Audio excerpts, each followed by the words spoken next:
Hi friends, எல்லோரும் எப்படி இருக்கீங்க? நல்லா இருக்கீங்களா? கல்யாண வீட்டு முட்டைக்கோஸ் பொரியல் எப்படி டேஸ்ட்டாக சுவையாக செய்கிறதுன்னு பார்க்கலாம் வாங்க.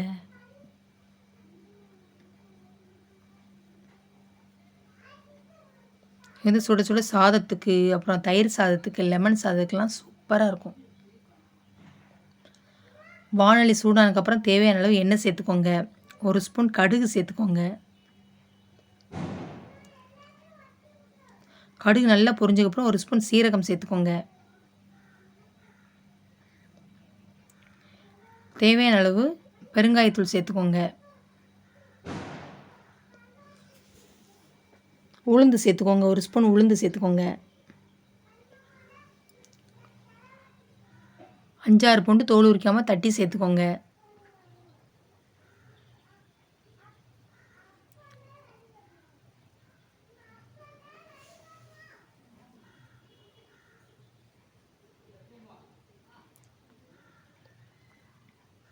நான் 5 பச்சை மிளகாய் சேர்த்துருக்கேன். உங்களுக்கு எந்த அளவுக்கு காரம் தேவையோ அந்தளவுக்கு நீங்கள் பச்சை மிளகாய் சேர்த்துக்கோங்க.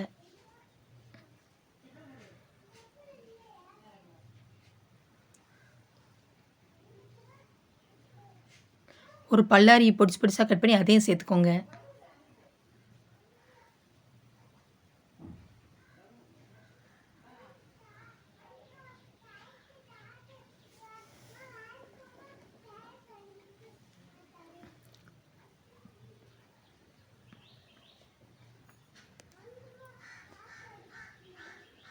பல்லாரி வேகிறதுக்கு கொஞ்சம் கல் உப்பு சேர்த்துக்கோங்க. இந்த மாதிரி சேர்த்திங்கன்னா சீக்கிரம் பல்லாரி வந்துடும்.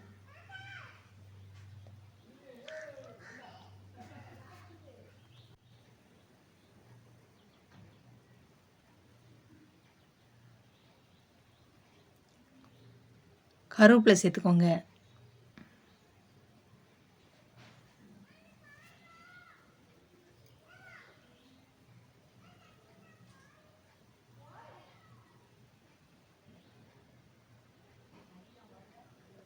கொஞ்சம் மஞ்சத்தூள் சேர்த்துக்கோங்க. மஞ்சத்தூள் சேர்த்திங்கன்னா இந்த முட்டைக்கோஸில் ஒரு ஸ்மெல் வரும். இந்த மாதிரி மஞ்சத்தூள் சேர்க்கும்போது அந்த ஸ்மெல் வராது. நல்லா சாப்பிட்றதுக்கு அவ்வளோ ஒரு டேஸ்ட்டாக இருக்கும். இந்த மாதிரி மஞ்சத்தூள்லாம் சேர்த்து செஞ்சிங்கன்னா.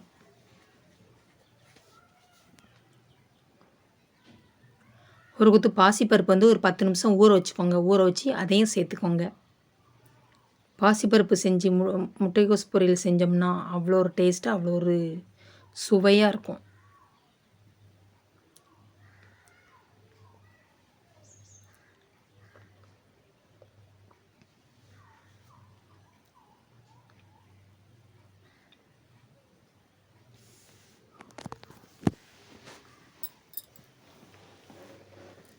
நான் ஒரு முட்டைக்கோஸ் எடுத்திருக்கேன்.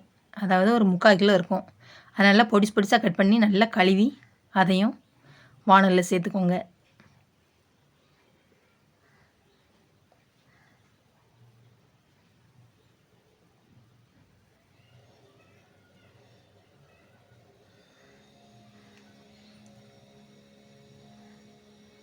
நம்ம கல்யாண வீட்டில் எப்படி சாப்பிடுவோமோ முட்டைக்கோஸ் பொரியல் அதே மாதிரி அந்த டேஸ்ட்டாக அப்படியே இருக்கும். அவ்வளோ ஒரு டேஸ்ட்டாக இருக்கும் சாப்பிட்றதுக்கு. நான் செஞ்சது மாதிரி நீங்களும் செஞ்சு பாருங்கள்.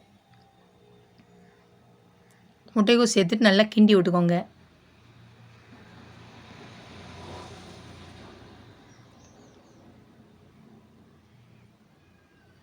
மீதி இருக்க அந்த முட்டைக்கோஸுமே சேர்த்துக்கோங்க.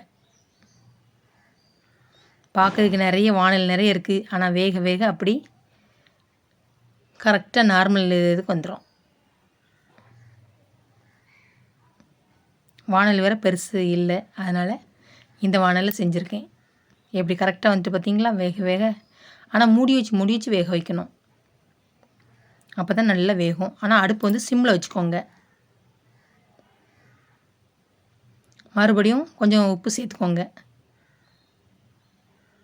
உப்பு சேர்த்துட்டு நல்லா கிண்டி விட்டுக்கோங்க.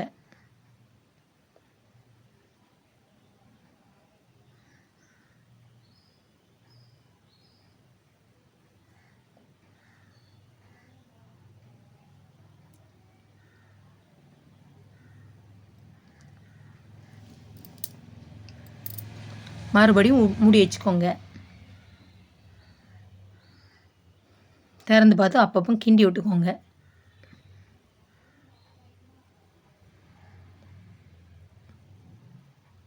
இந்த மாதிரி வந்ததுக்கப்புறம் நான் வந்து 2 சில் தேங்காய் வந்து மிக்ஸியில் அரைச்சி வச்சுருக்கேன்.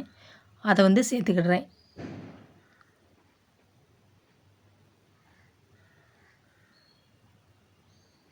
தேங்காய் பூ கொஞ்சம் அதிகமாக சேர்த்தாவே கல்யாண வீட்டு முட்டைகோஸ் பொரியல் வந்து அவ்வளோ ஒரு டேஸ்ட்டாக இருக்கும்.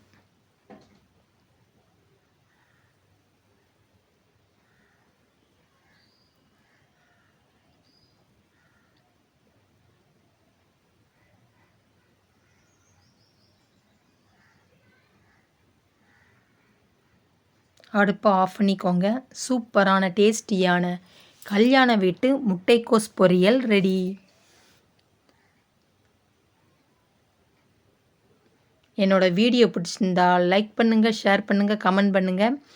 செல்வி விஸ்வாஸ் சேனலை சப்ஸ்கிரைப் பண்ணுங்கள். வீடியோ ஸ்கிப் பண்ணாமல் பாருங்கள். தேங்க்யூ.